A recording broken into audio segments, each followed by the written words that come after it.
But anyways, I yeah, as I said, I hope people, or I hope and everybody that I have not asked, I'd love to hear your Fourth of July plans. Um, because I know tomorrow my plans are I'm gonna go to a Fourth of July parade with my mom and Thor in Bridgeton, and then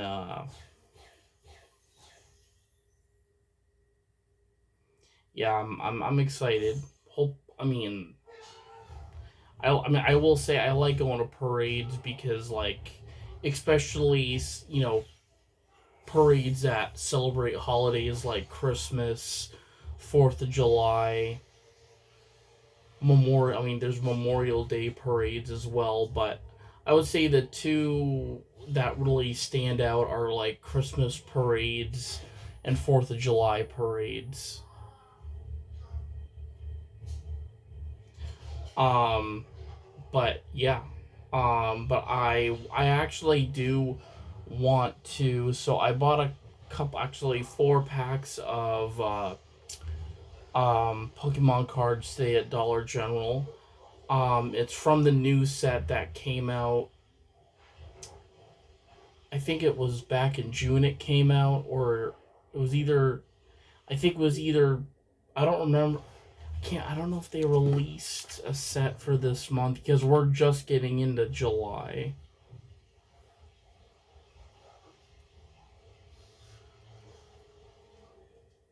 So I'm not sure if Pokemon has. I don't think yet,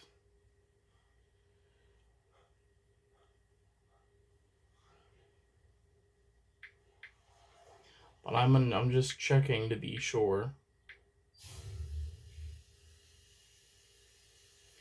Pokemon card set, because Chaos Rising came out in June.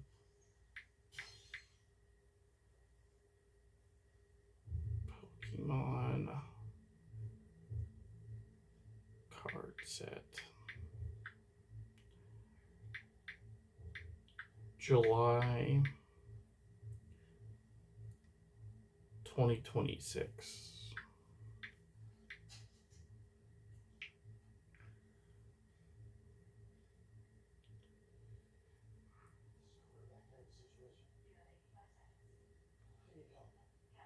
Okay, so we are getting a set on the 17th, so that's actually the date of the Pride Festival. My concert with my band. Um, but it's a set that's going to be related to the DLC for Pokemon Legends ZA. But it's called Pitch Black, like the Mountain Dew. But it's officially launching on July 17th. The set focuses on Mega Evolution Pokemon, particularly Mega Darkrai EX and Mega Zorora EX. Um, so it looks like it features Mega Evolved cards and the Mega Hyper Rare cards like the other sets.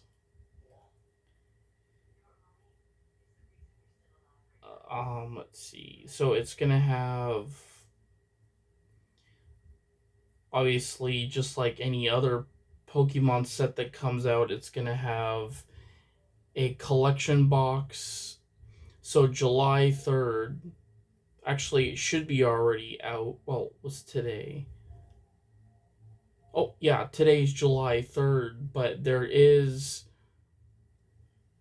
right now, and I think today's the release date for the Mega Greninja EX Premium Collection, and then tomorrow on the 4th of July, you can pre-release the Pitch Black Build and Battle boxes. But the packs, the trainer boxes, the elite trainer boxes, all of those release on release day, which is the 17th. But you can pre-order the Build and Battle box tomorrow, because tomorrow's the pre-release, and then you can also, I don't know if you pre-release the Mega Greninja E. I might even track that down and see, because I do not have a Mega Greninja EX. I think that's one of the cards I'm hoping for. So, but Chaos Rising was the set that released back in June. And I have made like a page associated with those cards. I don't recall getting an EX card yet from this set. Yeah, I don't think we did. Nope. The good news is, hoping we get one, maybe we get lucky, but we have 4-pack, we got 4 tries. But the Mega Evolution Pokemon for this set are Mega Dragon. You alright? Yes, to the bathroom. Okay. That was yours. Right? Yep. But we have Mega what is it? Dragolinge, Mega Pyroar. That's right, Mega Greninja is actually in this set, so. But let's see what we get.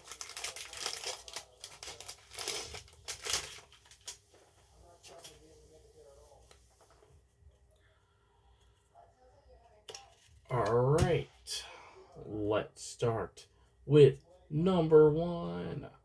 Number 1, we have Frog Gator, or a Frog Glider, or I think that's how you pronounce it. I'm gonna butcher some of these names. I know that for sure. We have Weedle. Weedle is number 1. Weedle on a Sneasel.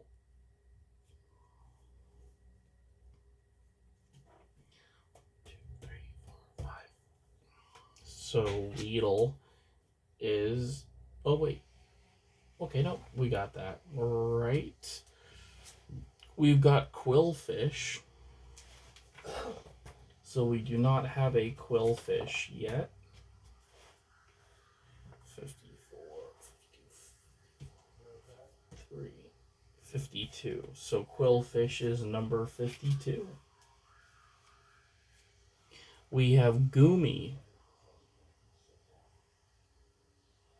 And I think we actually did get a good card, but who knows? Who knows for sure?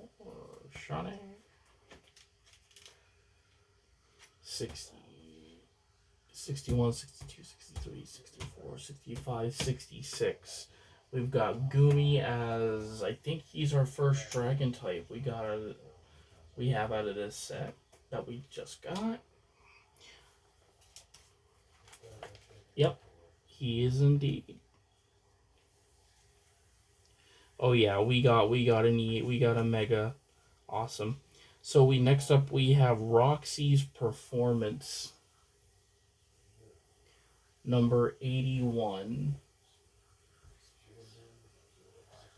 768, 69, 70, 71, 72, 73, 74, 75, 76,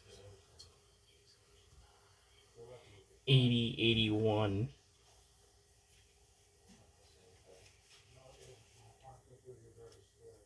We've got Delibird.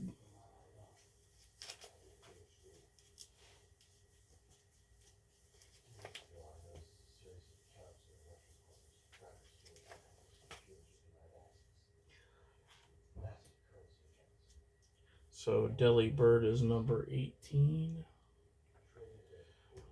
20, 19.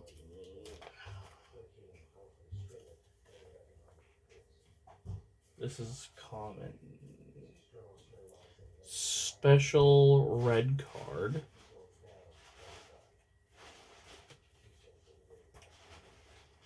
Number 82. So, alright, So number 82 is actually gonna go. Shoot, only if we had. I might have to use. Actually, I might be able to do this.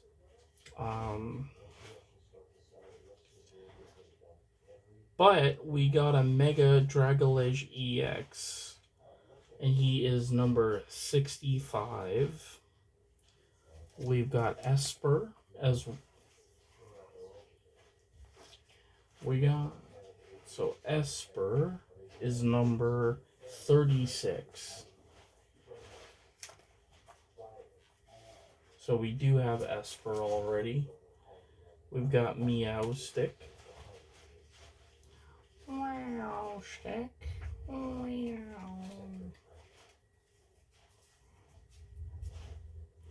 And then we have our Mega Dragolish EX.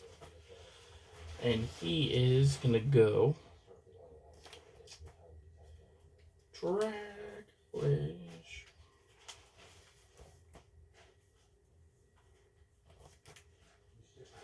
He's going to go next to Skrill.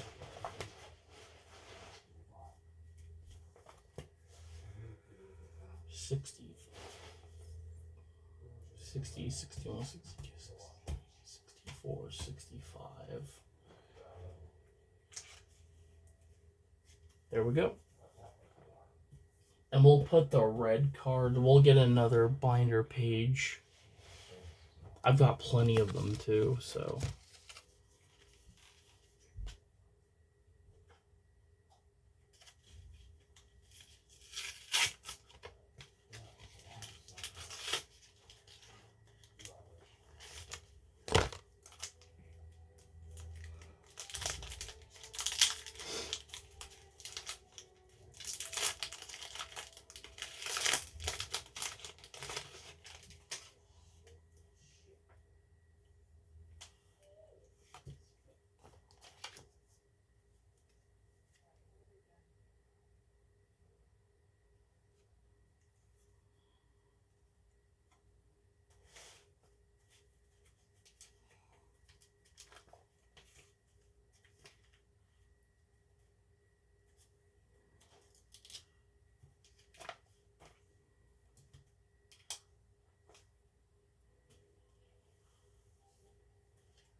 We have Octillery. Octillery is a really awesome Pokemon. One of my favorites. Water type, that is. We have Beldum.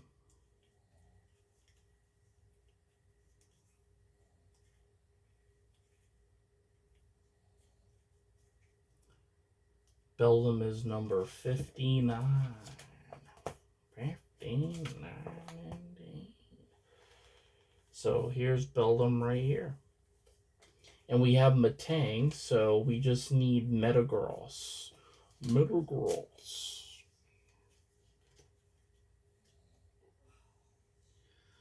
We have Fennekin. Fennekin. And he's going to go right next to Blaziken.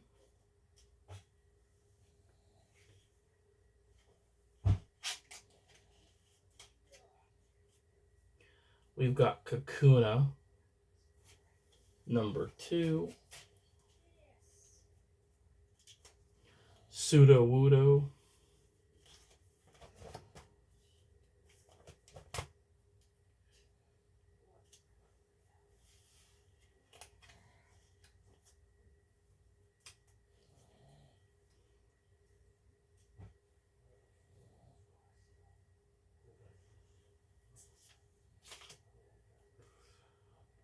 Deoxys.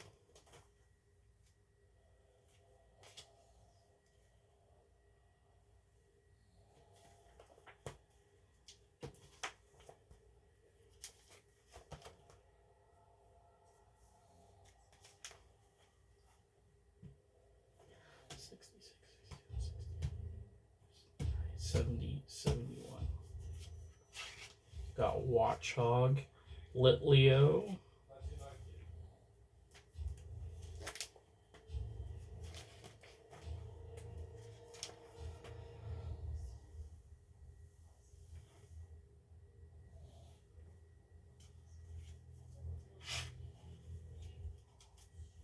and then our rare is a Chestnut. Yep.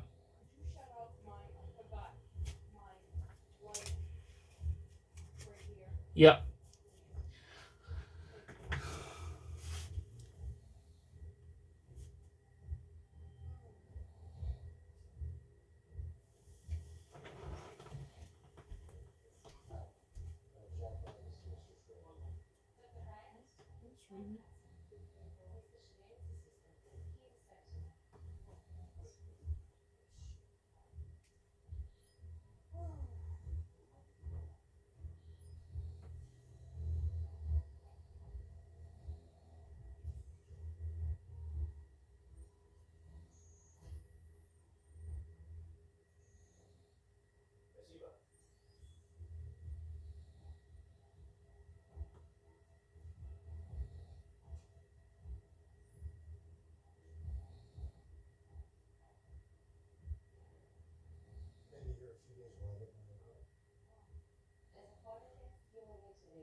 Alright, I think we got another EX card or another.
63.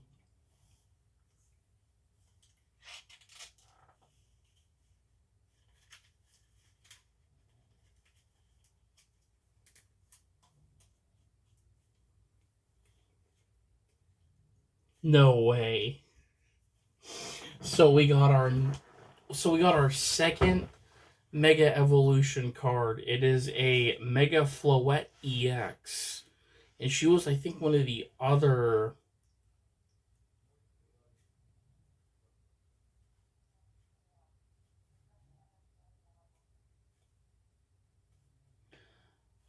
But we have Chespin. Before we even get to our really good card, we've got Chespin. Got the rare Chespin. I like the fact they actually added um the blood. Was it? It's not black and white, is it? No. We've got Tauros.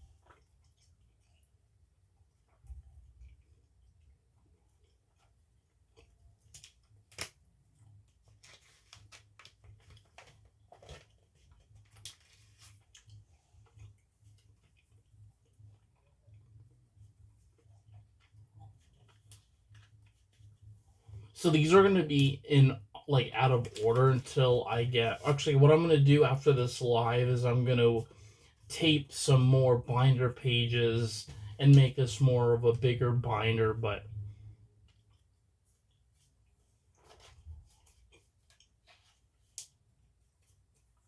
because I've got a crap ton of binder pages downstairs that I can use. So, especially for our awesome Mega Floette EX card. Wow, we got 2 Mega EX cards. I mean, that's pretty good.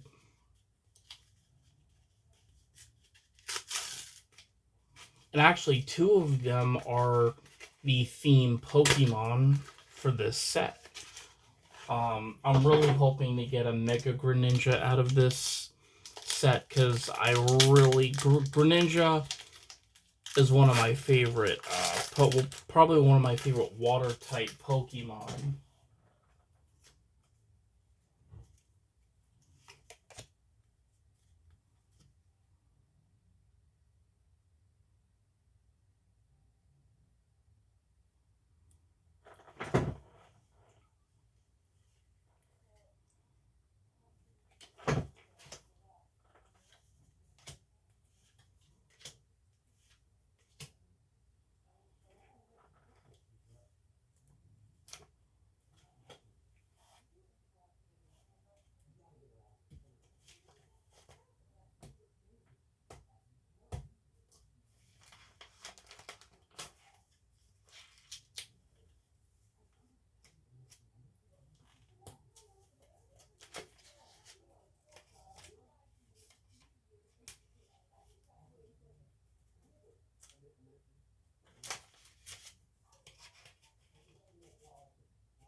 Wow, so there's actually another Deoxys card in this like set. That's pretty cool. So another Deoxys is number 32. 32. So we get 2 very different cards of Deoxys. I mean, I'll I that's interesting.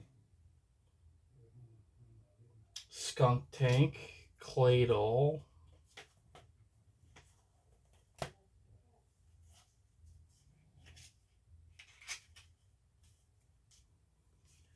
Xerneas, and then our rare is a Crobat.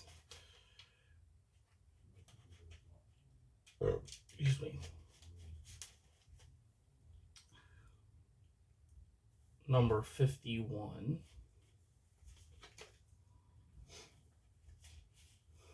But guys, we did pretty well. We got our mega. I mean, as I said, I will put this in. I might. What I might do is for right now, for tonight, is so our Mega Floette EX doesn't fall out. I'm gonna put her right at the end of the page with the other ones. So we still have a lot to go on this set. I will say for the Mega Evolution sets, we are closer to finish Phantasmal Flames. I think really the card in that set that might give us the most trouble to find will be that Golden Charizard card, because nobody pulled it, I know, at the... I mean, it's extremely rare, but nobody pulled it at the pre-release event. So...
All right, so we're going to start chapter 1 tonight. So the book is called Libertarian Walks into a Bear. The utopian plot to liberate an American town and some bears. So book 1 or chapter 1 is called Verge of the Wild. A pheasant had a docile bear, a bear of manners pleasant and all the love she had to spare. She lavished on the pheasant, she proved her deep affection plainly. The method was a bit ungainly. The watchful bear, perceiving what the knot lit on her master, resolved to light upon the Genant and plunge him in disaster. She saw no sense in being lenient when stones lay round her most convenient. Of course, the bear was greatly grieved, but being just a dumb thing, she only thought I was deceived. But still, I did hit something, which showed his masculine achievement had somewhat soothed her deep bereavement.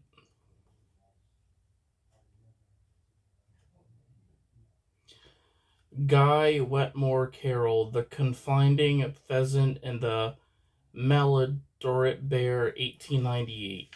Chapter 1, A Feline Feeding. Father ought to remember one special night when he left me by the barn of the field we called the mountain field. When I actually saw the nose of the bear between the bushes, only the nose, and it looked a good deal like a pig's, but it made me very unhappy. Letter from Willa Cather to Elsie Cather, 1911. If Jessica Soul had known how close the bears were, of course she wouldn't have gone outside that afternoon. No matter how damn hot her living room got, if she had known the whole cat eating affair might never have happened. Soul says that the summer of 1999 was the first time she started thinking of Grafton's bears as unusual. For many in town, it was already shaping up to be one more bad year in the seemingly never ending string of bad years that nibbled away at the community's fragile bonds. The first half of the year unfolded in the midst of a severe drought. In the forest, every plant from the mightiest oak to the tiniest wisp of lichen felt the lack of moisture and responded by withholding the usual bounty of fruit and foliage. That's when the burden of wet fell onto the shoulders of the woodland beasts. Most could slack their thirst from the brackish ponds and small rills left from the once bubbling brooks. But each day the scarcity of food drove them closer to the brink of desperation. For Grafton's human residents, wells were depleted and hanging operations stood at a standstill. The town's few remaining farmers watched the stunted grass, hoping against all evidence that it would help develop into something worth cutting.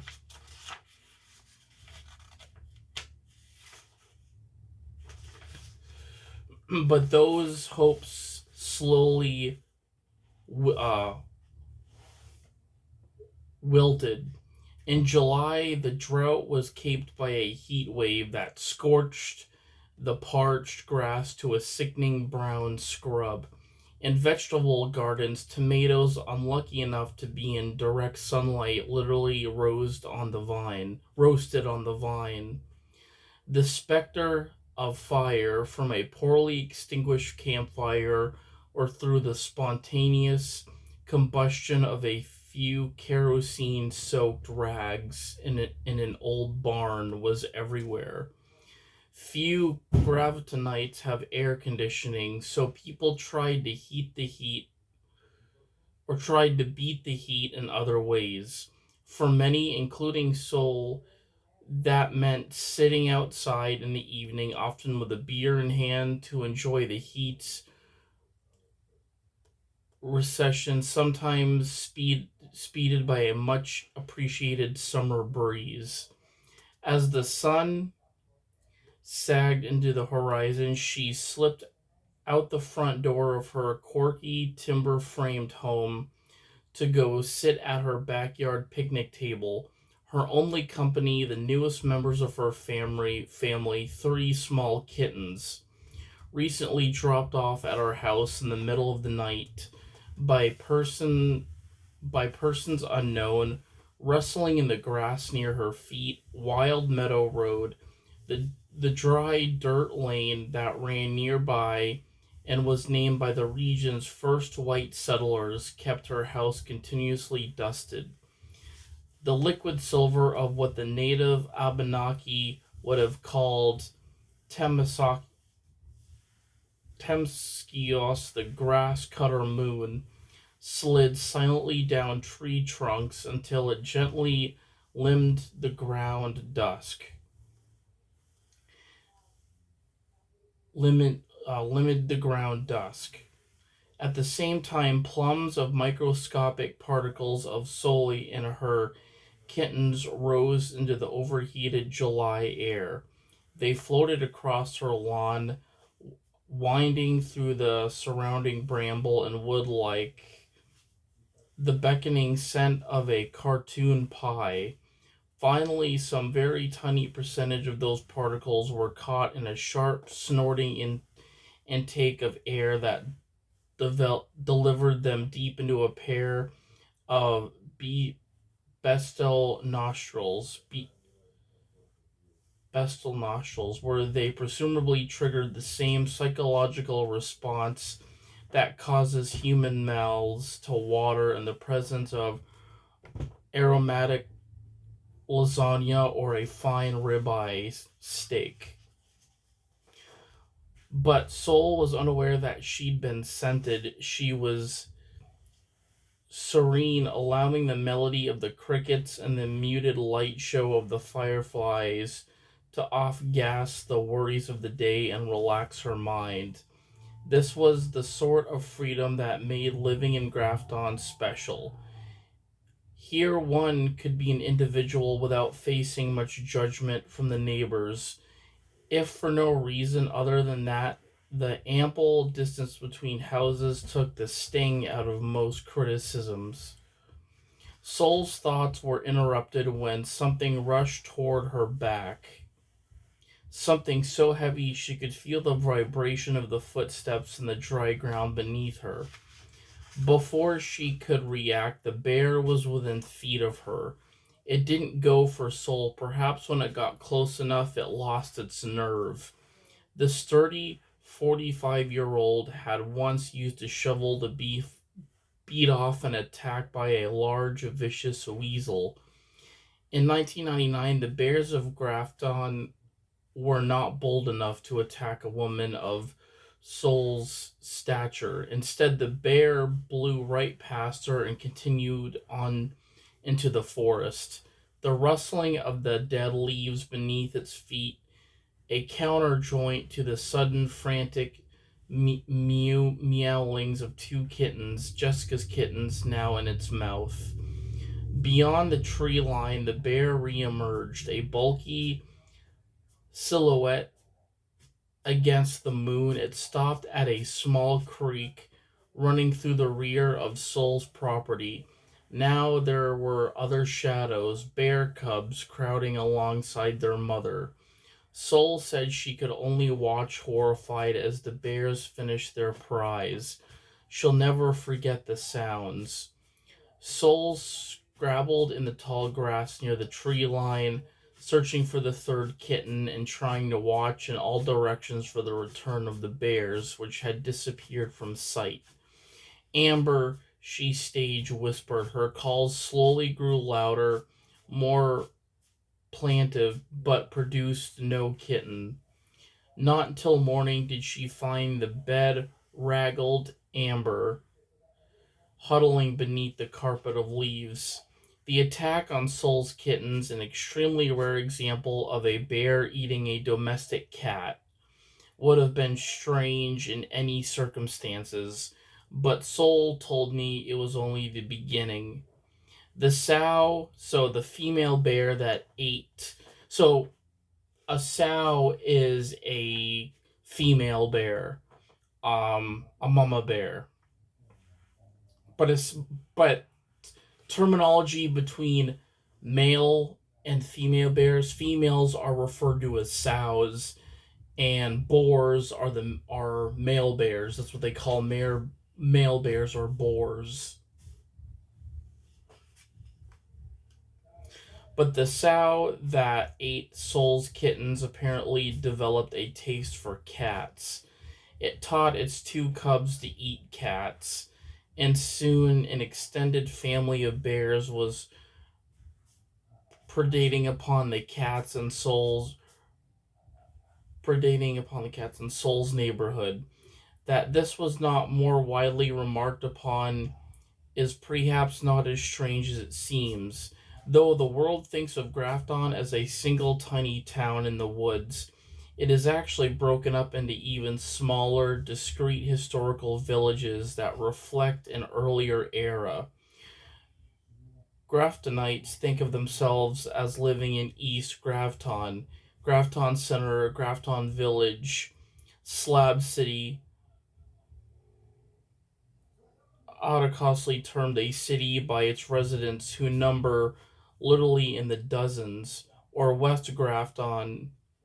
Each little village is a neighborhood onto itself, and the encroaching forest has increasingly insulated the villages from each other.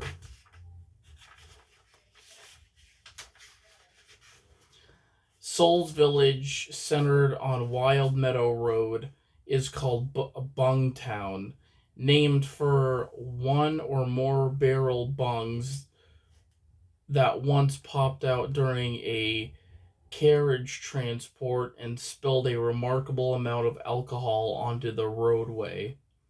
Outside of Bungtown, not many people made the connection between the shrinking number of house cats and bears, but Bungtowners found the bear's taste for cats to be particularly unsettling. So I'm wondering if and spilled a remote amount of. So I'm wondering if these bears were drunk and start like the mom bear that went after the kittens.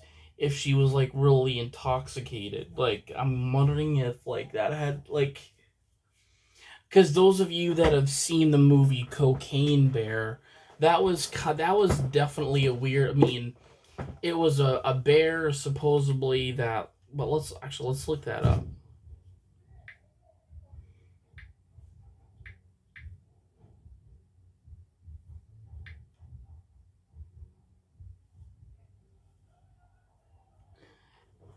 So it's a black comedy horror film.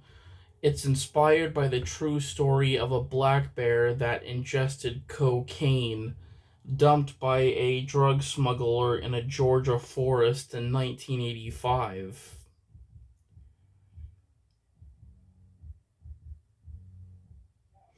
But it follows in a Celtic group of people, cops, criminals, tourists, and teens who converge in the woods as the bear goes on a violent drug-fueled rampage. It stars Kerry Russell, Doc, O'Shea Jackson Jr., Eldon Enrich, and the late Ray Liotta, and is known for its dark humor, gore, and 80s aesthetic.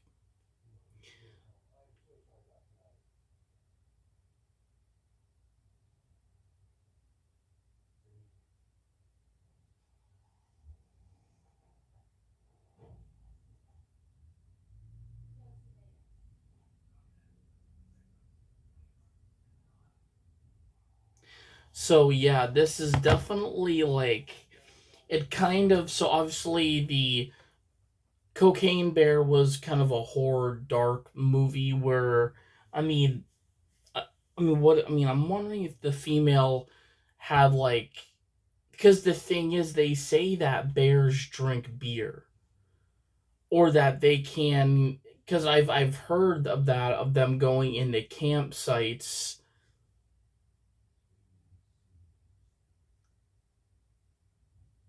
I'm pretty sure there's something in the beer that the bear is attracted to, though. Um, if it's the but I'm wondering if they're kind of like stating here that the mother bear was drunk and killed these cats due to being under the influence.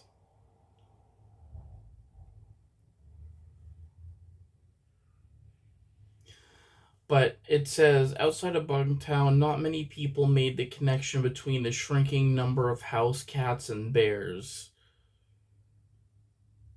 So really they're stating nobody made the connection between the decreasing in number of house cat like nobody paid attention to it like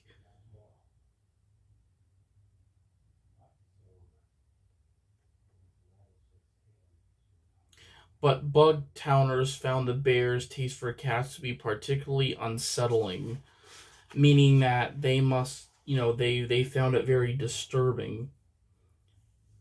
um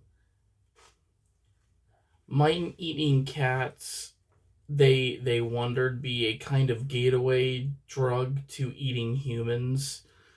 So that's very weird. So like they're stating that eating like bears will, I would say, if their food sources are like in Japan, right? Since bears are going into cities, it's cuz humans are taking their resources for food in global warming, but like in the case of this where it's a bear killing cats and not like it's like we're take what is it like we're finding all of this unsettling, but we're not the target of bears at all. Cats are in this chapter, which makes it. But if you think about it, it's saying the shrinking number of house cats and bears, meaning that there's fewer house cats and there's fewer bears. People took precautions while walking their dogs. They began avoiding the path that ran along the town's rusty old rail lines and other known bear hotspots. Before doing yard work, they might strap on a firearm just in case, and they began keeping a closer eye on small children, mindful perhaps of April 27th, 1905, the day that 2-year-old Elwyn Brayley ran merrily around the corner of his family's Bungtown farmhouse and briefly out of the sight of his mother. Young Elwyn cried out. His mother would later say that it was difficult to tell whether it was with joy or terror and was never seen again. The mother blamed a panther or possibly a bear. Many in the community blamed the mother, though. No criminal charges were ever filed.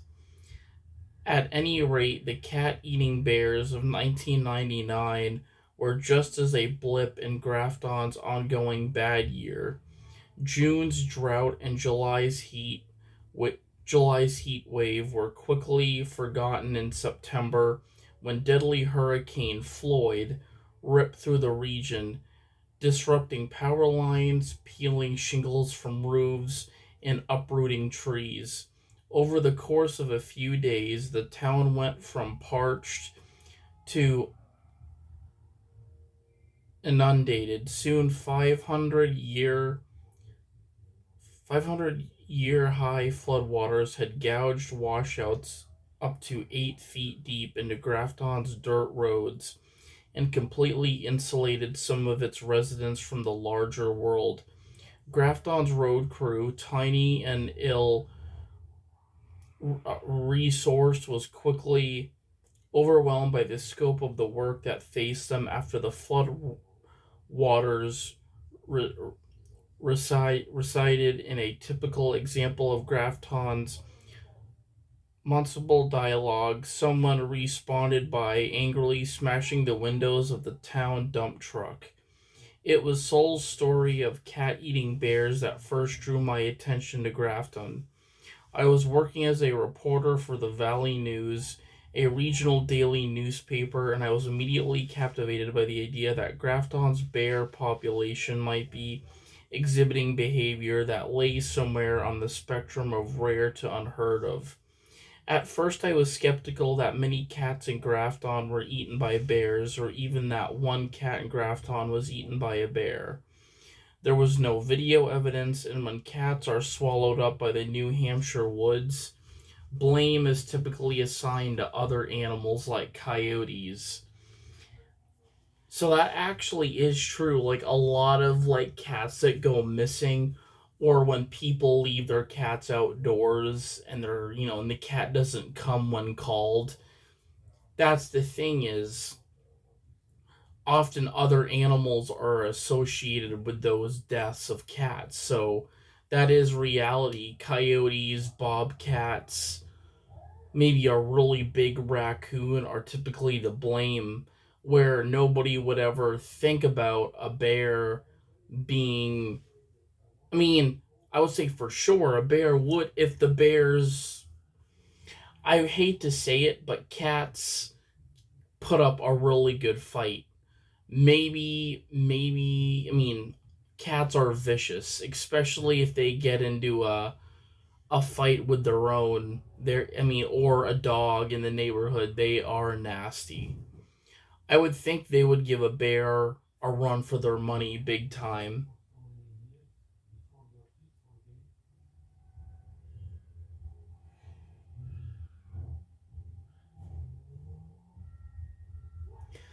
Um, and that's the thing too. I mean, coyotes also are not as solitary.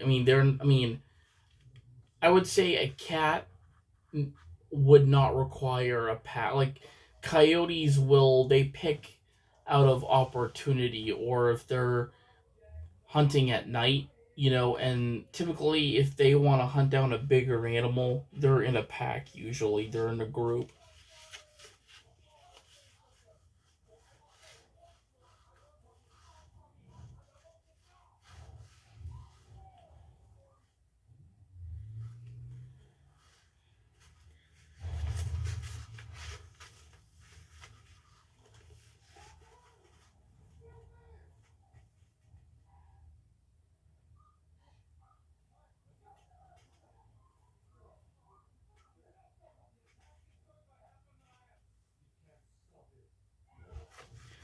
But yeah.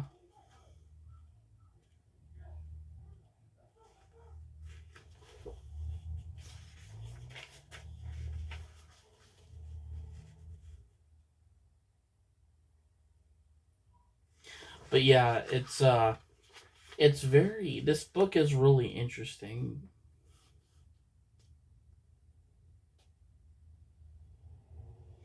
But I wonder if that was a true story about bears eating cats. I'm like, because like I don't I just honestly I feel like that's mainly a lot of the reason why people keep their cats indoors. I mean, urban cities, like a big city, yes, you have to be careful, but like with urban cities, with letting your cat outside due to heavy traffic, at risk of them getting hit. But, I will say there's predators that also inhabit urban areas too, like coyotes. They'll wander into urban cities, bears.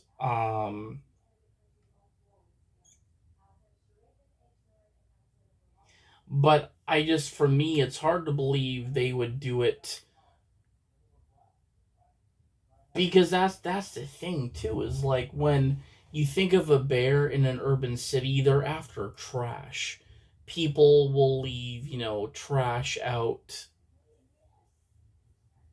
if they, I mean, if they can get their I mean, I would rather picture a coyote dragging off a cat than a bear in an urban city. Um,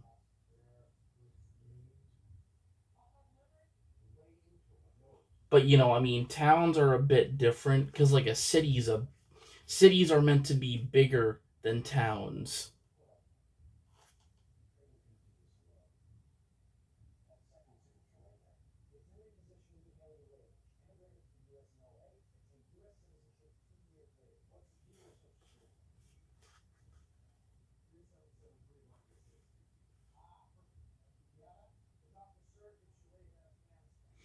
But they are. I mean, the thing is,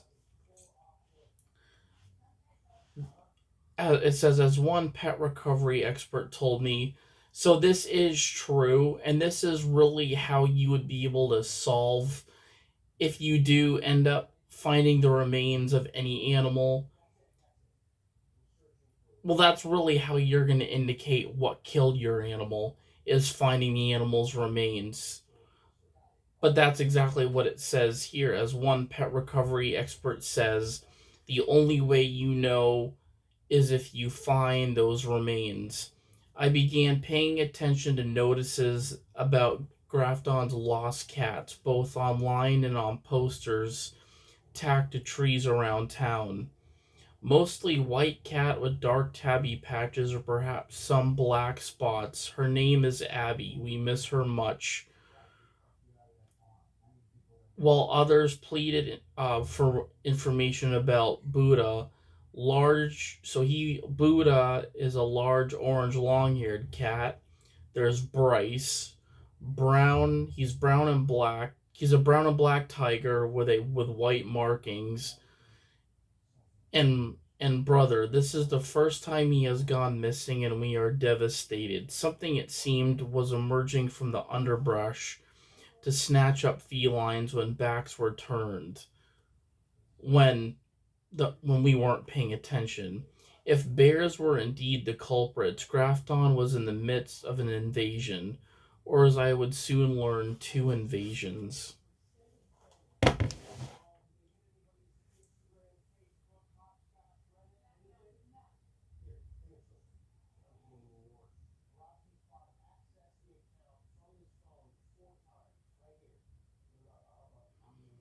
For me, the comedy in this chapter is like the bears are like the aliens. Like they're here, like we're thinking they're here to abduct us from actually really abducting cats.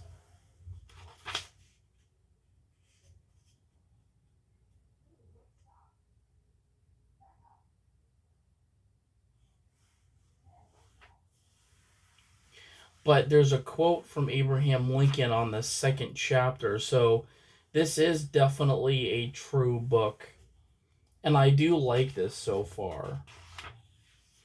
But it's called a taxing tradition.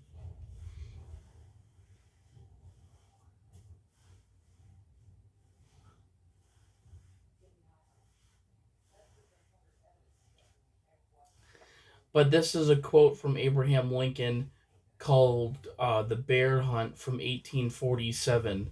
But he says, when first my father settled here, 'twas then the front line, the panther's scream filled night with fear, and bears preyed on the swine. So, swine is another name for a pig.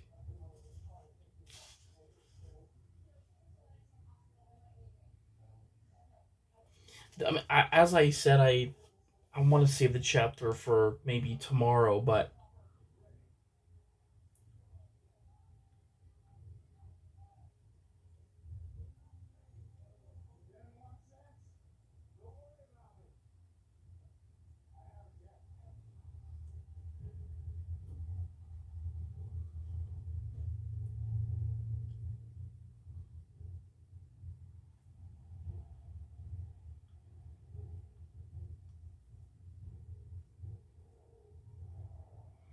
it sounds more of like a war cry though. Like since we're all these cats are going missing, like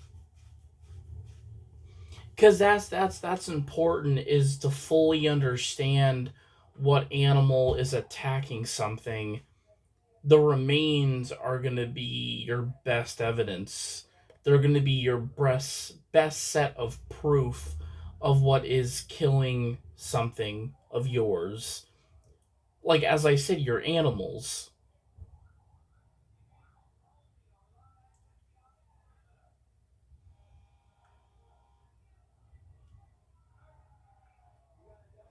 And I can see that, like, more of, like,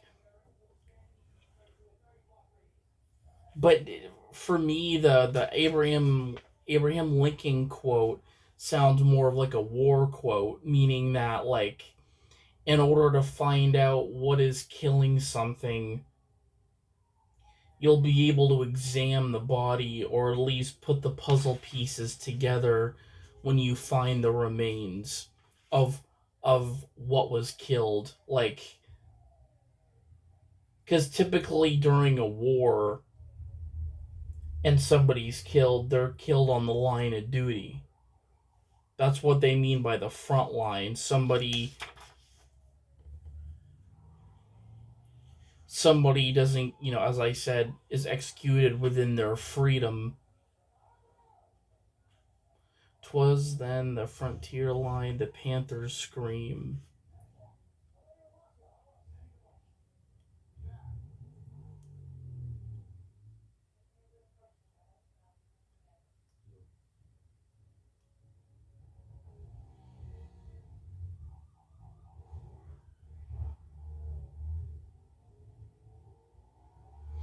I don't know if the Panthers like some sort of like war jet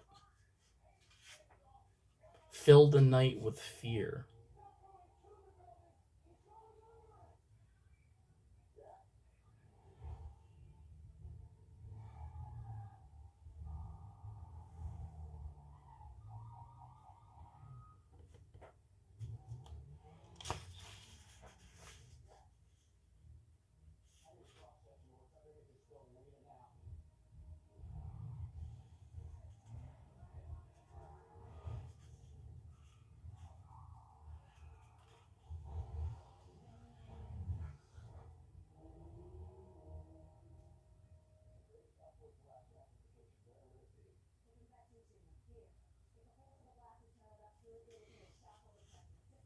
Or somehow the cats were warning were the warning of the Panthers' scream. Filled night with fear and bears preyed on the swine.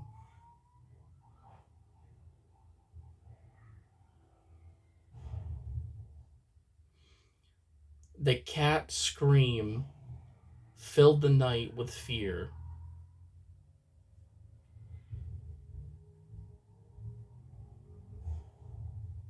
and bears preyed on the swine.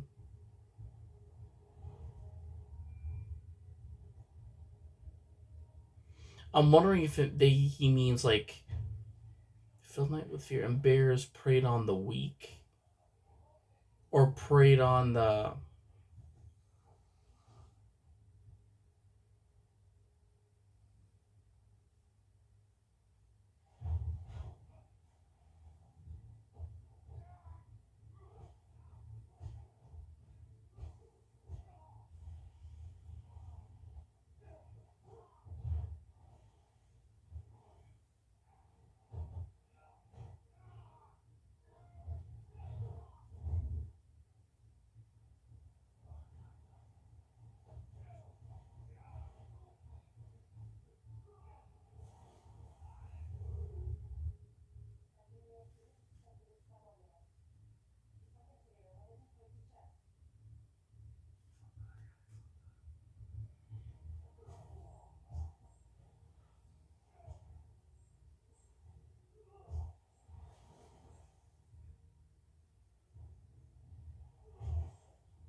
I feel like chapter 2, though, talks about something not dying right away, but the motto in New Hampshire is live free or die.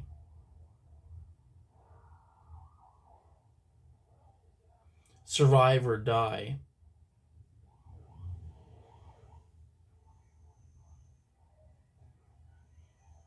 Because in chapter 2 it talks about New Hampshire.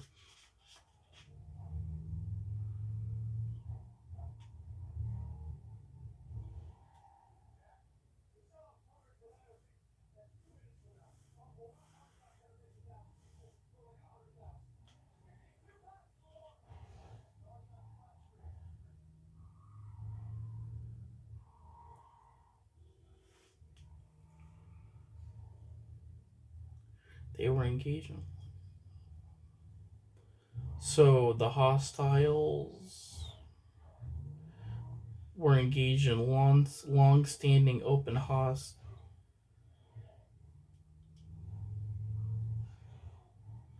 So the bears preyed on the swine. Bears prey on the weak, or the ones who struggled or survive. I don't know, but it just, that message hits hard. It really hits hard to me.